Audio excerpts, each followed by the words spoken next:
جی السلام علیکم ورحمۃ اللہ وبرکاتہ۔ آج کا دن سپریم کورٹ کا دن تھا۔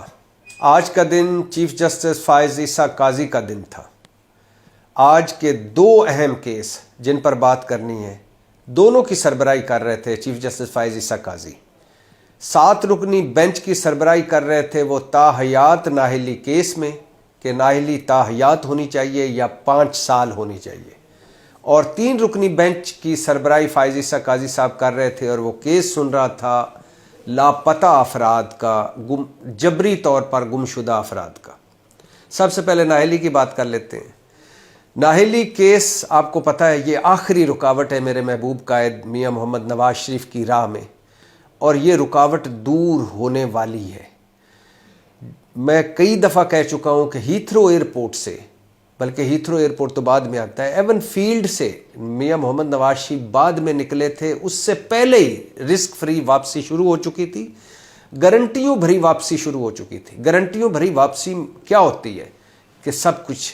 جیسا میاں محمد نواز شریف چاہتے ہیں ویسا ہوگا، اور پھر قدم قدم پر جیسا میاں محمد نواز شریف نے چاہا ویسا ہوا،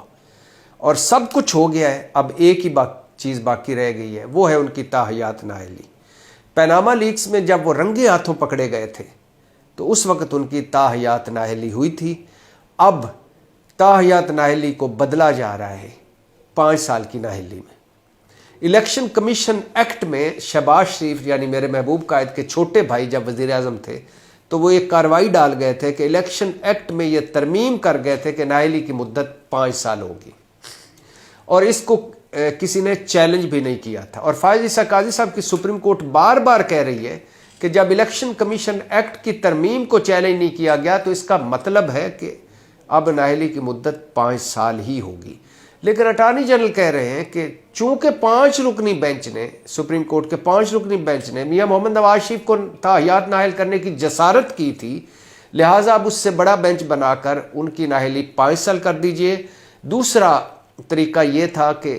نئی اسمبلی آتی اور وہ اسمبلی میں آئینی ترمیم ہوتی اور نااہلی کی مدت 5 سال ہو جاتی، لیکن چونکہ اسمبلی ابھی موجود نہیں ہے اور میاں محمد نواز شریف صاحب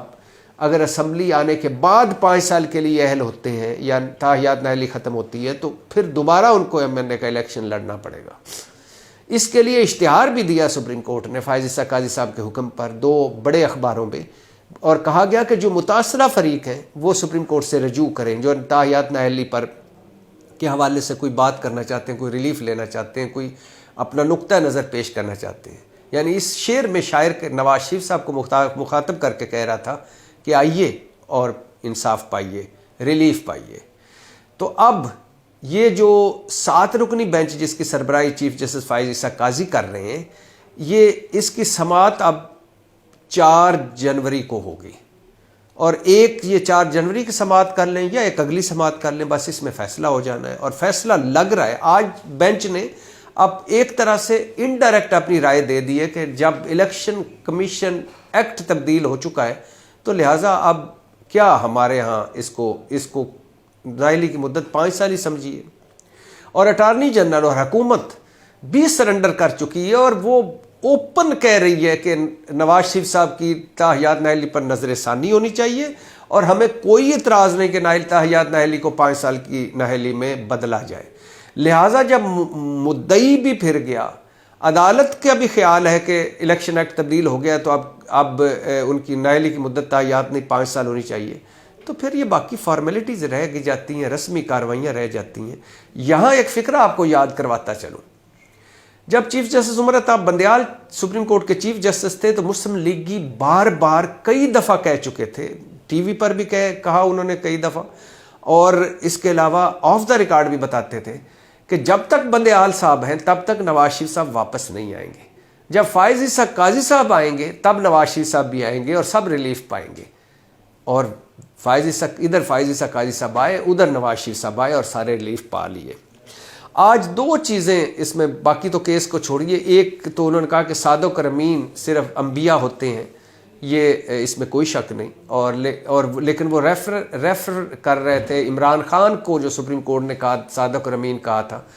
یہ بار بار آتا رہتا ہے، اور جیسے عمران خان کو معصوم کہہ دیا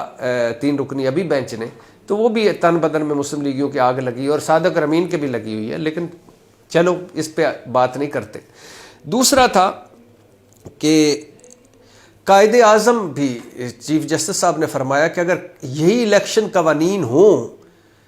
تو قائد اعظم بھی الیکشن میں آتے تو نااہل ہو جاتے۔ نہیں سر، نہیں۔ آپ چیف جسٹس صاحب سے میں پوچھنا چاہتا ہوں کہ اگر قائد اعظم قومی اسمبلی میں جھوٹی تقریر فرماتے، سپریم کورٹ میں جعل سازی کرتے، اور اس کے علاوہ قطری خط لاتے، جھوٹا قطری خط، جھوٹی ٹرسٹ ڈیڈ لاتے، اور جھوٹا کیلبری فاؤنٹ لاتے، اور اس کے علاوہ کسی سوال کا جواب نہ ان کے پاس ہوتا، ان کے ایون فیلڈ فلیٹس نکلتے، ان کے بارے میں برطانیہ کا اخبار لکھتا کہ پینٹ ہاؤس بیری قزاق 23 جائیدادوں والا، 23 جائیدادوں والا، ان کے اقامے نکلتے قائد اعظم کے، ان کے بچے چھوٹے ہوتے مگر ارب پتی ہوتے، اور قائد اعظم کو پتہ ہی نہ ہوتا کہ بچے ارب پتی کیسے ہو گئے، اور قائد اعظم صاحب 3 جھوٹی تقریریں بھی کرتے، ان کے بچے جھوٹی انٹرویو دیتے۔ تو پھر چیف جسٹس صاحب پوچھنا آپ سے یہ تھا کہ پھر اگر قائد اعظم صاحب آتے الیکشن لڑنے کے لیے تو آپ کیا ان کی رنگے ہاتھوں پکڑے بھی جاتے اور ان کے پاس منی ٹریل بھی نہ ہوتی اپنے کسی چیز کی، اور وہ یہ بھی کہتے کہ میرے اساس ذرائع آمدن سے زیادہ تو تمہیں کیا، تو پھر کیا آپ ان کی حیات نااہلی کی مدت جو ہے ختم کر کے 5 سال کرتے اور انہیں پھر سے موقع دیتے الیکشن لڑنے کا؟ مطلب پھر سے آئیے، لوٹیے اور پھر چلے جائیے۔ تو ایشو یہ نہیں ہے چیف جسٹس صاحب، ایشو یہ ہے کہ جو ہمارے ہاں رنگے ہاتھوں جو پکڑے جاتے ہیں ان کو بھی دوبارہ آپ موقع دے رہے ہیں کہ آئے اور پھر سے ملک لوٹے، اور اس طرح تو پھر سزائے موت بھی ختم کر دیں، عمر قید بھی ختم کر دیں، 5 سال ہی رکھیں ساروں کی، جو بھی کوئی جرم کرتا ہے 5 سال کی سزا، اور اس کے بعد پھر سے آ جائے میدان میں۔ دوسرا کیس تھا جی آج کا، وہ بھی بڑا امپورٹنٹ کیس تھا، وہ تھا لاپتہ افراد کا یا جبری طور پر گمشدہ افراد کا۔ اس میں شعیب شاہین صاحب جو پاکستان تحریک انصاف کے ہیں، ان کے اور چیف جسٹس صاحب کے درمیان بڑا شاندار مکالمہ ہوا۔ چیف جسٹس صاحب کا کہنا تھا کہ وہ کیس کو ایک پارٹی تک رکھ رہے ہیں، مطلب پی ٹی آئی تک رکھ رہے ہیں، پی ٹی آئی کی بات رکھ رہے ہیں، ان کو بات کرنی چاہیے اوورآل بلا تفریق ساروں جو لاپتہ افراد ہیں ان کی بات کرنی چاہیے۔ بالکل میں چیف جسٹس صاحب کے ساتھ ہوں کہ شعیب شاہین تو چلو ان کو موقع ملا ہوگا، وہ اپنی پارٹی کے غم سنا رہے ہوں گے کہ ہمارے ساتھ کیا ہو رہا ہے یا کیا ہونے والا ہے، لیکن اس میں کوئی شک نہیں کہ بلا تفریق بات کرنی چاہیے، اس میں کوئی شک نہیں۔ چیف جسٹس صاحب نے یہ بھی درست فرمایا کہ شیریں مزاری جب وزیر تھیں تو ان کی وزارت کے دور میں ان کا بل جو تھا لاپتہ افراد کے بارے میں وہ سینٹ میں کیسے گم ہو گیا، اور چیئرمین سینٹ میں کیسے بل گم ہو گیا، کیا یہ سازش تھی؟ اور یہ بھی انہوں نے ٹھیک فرمایا کہ اب اعتزاز احسن پٹیشنر ہیں، اور اعتزاز احسن 2011 میں وزیر تھے جب پیپلز پارٹی نے یہ سارا کچھ لاپتہ افراد کے حوالے سے سارا کچھ کیا تھا، تو اعتزاز احسن صاحب اس وقت کیوں نہیں کروا سکے؟ اور یہ بھی چیف جسٹس صاحب کا ٹھیک بات کر رہے ہیں کہ معاملہ سیاسی نہیں ہونا چاہیے لاپتہ افراد کا، یہ سیاسی معاملہ نہیں ہے، ہم سب کا معاملہ ہے، اور یہ کسی ایک جماعت کا بھی معاملہ نہیں ہے۔ اللہ کرے یہ لاپتہ افراد کا معاملہ ونس فار آل جیسے چیف جسٹس کہہ رہے ہیں ویسے حل ہو، اور کیونکہ کسی ایک فیملی کا، ایک فرد کا جبری طور پر یا ویسے لاپتہ ہو جانا، بندہ فوت ہو جائے تو وہ ایک علیحدہ بات ہوتی ہے کہ بندے کو سکون آ جاتا ہے، قبر دیکھ لیتا ہے کہ اب نہیں رہا، لیکن اگر بندہ درمیان میں لٹکا رہے، لاپتہ ہو اور پتہ ہی نہ ہو کہ زندہ یا فوت ہو گیا، تو بندہ لٹکا رہتا ہے۔ تو اللہ نہ کرے کسی خاندان کو یہ تکلیف ہو۔ اور پھر اب جب chief justice of Pakistan Balochistan سے ہیں، وزیر اعظم نگران وزیر اعظم بلوچستان سے ہیں، چیئرمین سینٹ بلوچستان سے ہیں، تو اب بلوچستان سے اگر کوئی لانگ مارچ اسلام آباد آتا ہے اور وہ پولیس گردی کا شکار ہوتا ہے اور ان کو پھینٹیاں پڑتی ہیں، جیل حوالاتیں بھگتنی پڑتی ہیں، یا وہ کھلے آسمان تلے ان کو بیٹھنا پڑتا ہے لاپتہ افراد کا، تو اب تو نہیں ہونا چاہیے۔ چیف جسٹس صاحب کو یہ اس معاملے کو ٹیک اپ کرنا چاہیے اور ہونا چاہیے کہ اصل صورتحال کیا ہے۔ ایک دوسری کہانی ہے، وہ دوسری کہانی ہے کہ یہ دہشت گرد ہے اور اس میں کئی دہشت گردی میں مارے جا چکے، کئی جا چکے، کئی مل چکے، تو یہ بڑی تھوڑی لسٹ ہے۔ اور ایک یہ ہے کہ نہیں، یہ بہت لاپتہ ہے، لاپتہ ہوئے گئے، جبری طور پر لاپتہ کیے گئے، تو اس مسئلے کو ونس فار آل حل ہونا چاہیے۔ لیکن اسی سماعت میں چیف جسٹس صاحب نے کچھ ریمارکس عجیب سے دیے۔ انہوں نے کہا کہ جب شعیب شاہین صاحب کو مخاطب کرتے ہوئے کہا کہ جب آپ تپش برداشت نہیں کر سکتے تو کچن میں کھڑے نہ ہوں۔ اب اس کی مجھے سمجھ نہیں آتی کہ سارے تو کچن میں تپش برداشت نہیں کر سکتے، لیکن کیا مطلب ایکسیڈنٹ نہ ہو جائے، اب اس کی مطلب یہ ہے کہ میں گاڑی نہ چلاؤں، میں کہیں فیل نہ ہو جاؤں، اس کا مطلب ہے میں امتحان ہی نہ دوں، میں ہار نہ جاؤں، اس کا مطلب ہے میں کسی کھیل یا کسی مقابلے میں اتروں ہی نہ۔ تو یہ تو کوئی بات نہ ہوئی۔ جو تپش برداشت نہیں کر سکتا، جو کمزور ہوتا ہے، وہی تو عدالت میں آتا ہے، اور اسی کو عدالت میں ریلیف چاہیے ہوتا ہے۔ طاقتور کو تو ریلیف نہیں چاہیے، وہ تو اپنا خود ریلیف لے لیتا ہے۔ پھر ایک موقع پہ چیف جسٹس صاحب نے کہا، فرمایا شعیب شاہین کو مخاطب کرتے ہوئے، صداقت عباسی کون ہے، فرق حبیب کون ہے، عثمان ڈار کون ہے، شیخ رشید کون ہے؟ حیران ہوں میں کہ چیف جسٹس آف پاکستان ہے، فائز اسحاق قاضی صاحب ہے، پہلے بلوچستان کے چیف جسٹس تھے، آپ سپریم کورٹ میں ہیں، پہلے جج تھے، آپ چیف جسٹس ہیں، اور وہ پوچھ رہے ہیں کہ یہ صداقت عباسی کون ہے، فرق حبیب کون ہے، عثمان ڈار کون ہے، شیخ رشید کون ہے۔ ہو سکتا ہے وہ سمبولکلی پوچھ رہے ہوں، لیکن یہ پوچھنے کا لہجہ کہ یہ کون ہے، یہ پاکستانی ہے سر، آپ کو بھی پتہ یہ کون ہے اور ہمیں بھی پتہ یہ کون ہے۔ اور پھر انہوں نے فرمایا کہ اسد طور اور مطیع اللہ جان اغوا ہوئے، وہ غیر جانبدار صحافی ہیں۔ سر اسد طور کو جب مار پڑی یا اسد طور پر تشدد ہوا اور مطیع اللہ جان جب اغوا ہوا، دونوں کی ہم نے اس وقت بھی مذمت کی اور دونوں کی اب بھی مذمت کر رہے ہیں، اور نہیں ہونا چاہیے تھا، اور ان کی غیر جانبداری یا جانبداری پر بھی بات نہیں کرتے، لیکن ساتھ ہی آپ نے یہ فرما دیا کہ وہ غیر جانبدار ہے۔ اب یہ چیف جسٹس فائز اسحاق قاضی کی رائے ہے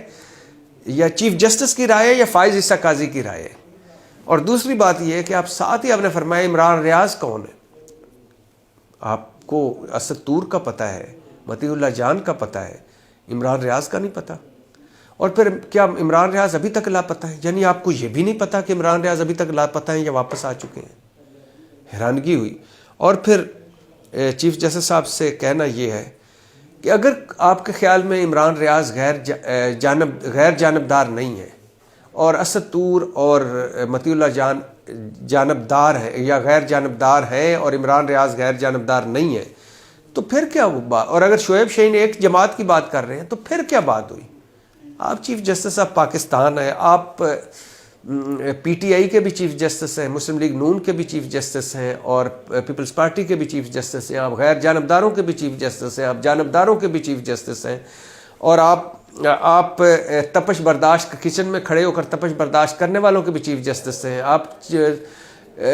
کچن میں کھڑے ہونے والے مگر تپش نہ برداشت کرنے والوں کے بھی چیف جسٹس ہیں، آپ بہادروں کے بھی چیف جسٹس ہیں، آپ بزدلوں کے بھی چیف جسٹس ہیں۔ جو آپ کے پاس آ گیا بس آ گیا، آپ اس کے چیف جسٹس آف پاکستان ہیں۔ تو آپ کو تو یہ تاثر نہیں دینا چاہیے کہ ایک طرف ایک فلاں غیر جانبدار ہے اور فلاں کون ہے اور وہ کہاں ہے۔ اور ابھی آپ نے ایک نااہلی والے کیس میں میاں محمد نواز شریف جس میں اہل ہوں گے، اس میں آپ نے فرمایا کہ یہ آئینی مسئلہ میں حل کرنے جا رہا ہوں، کسی ایک پارٹی کا تاثر نہ دیا جائے کہ اس کی حمایت کی جا رہی۔ سر پہلی بات تو یہ کہ ہم یہ تاثر نہیں دینا چاہتے، لیکن یہ تاثر موجود ہے، اور اگر آپ سمجھتے ہیں کہ یہ تاثر ختم ہو تو یہ اس بات کا یا اس فیصلہ یہ الیکشن کے بعد کر لیں۔ نواز شریف صاحب الیکشن ہو لینے دیں، اس کے بعد تاحیات نااہلی ہونی چاہیے، 5 سال نااہلی ہونی چاہیے، یہ کر لیں۔ لیکن چونکہ نواز شریف صاحب نے الیکشن لڑنا ہے اور ان کو الیکشن سے پہلے اہل کرنا ہے، نااہلی کی مدت 5 سال کر کے اور ان کی تاکہ نااہلی ختم ہو جائے تاحیات والی، تو پھر یہ تاثر جاتا ہے کہ یہ صرف ایک بندے یا 2 بندوں کے لیے یا ایک جماعت کے لیے یہ اس کو فائدہ پہنچانے کی بات ہے۔ لیکن ہم پھر بھی، آپ چیف جسٹس آف پاکستان ہیں، اگر آپ سمجھتے ہیں کہ نااہلی کی مدت تاحیات نہیں 5 سال ہونی چاہیے تو ٹھیک ہے، ورنہ میں تو یہ سمجھتا ہوں کہ جو ایک مرتبہ رنگے ہاتھوں پکڑا جائے اسے دوبارہ سیاست میں آنے کا کوئی حق نہیں۔ پوری دنیا میں جہاں مہذب معاشرے ہوتے ہیں، جمہوری معاشرے ہوتے ہیں، آئین قانون اور اخلاقیات کی برتری ہوتی ہے، وہاں ایک مرتبہ الزام لگ جائے لوگ چھوڑ جاتے ہیں ہمیشہ کے لیے آفس، چونکہ یہاں رنگے ہاتھوں پکڑا جائے تو پھر بھی کوئی نہیں چھوڑتا، لہٰذا قوانین سخت ہونے چاہیے کہ جو پکڑا جائے اسے پھر دوبارہ سیاست میں نہیں آنا چاہیے۔ پاکستان زندہ باد۔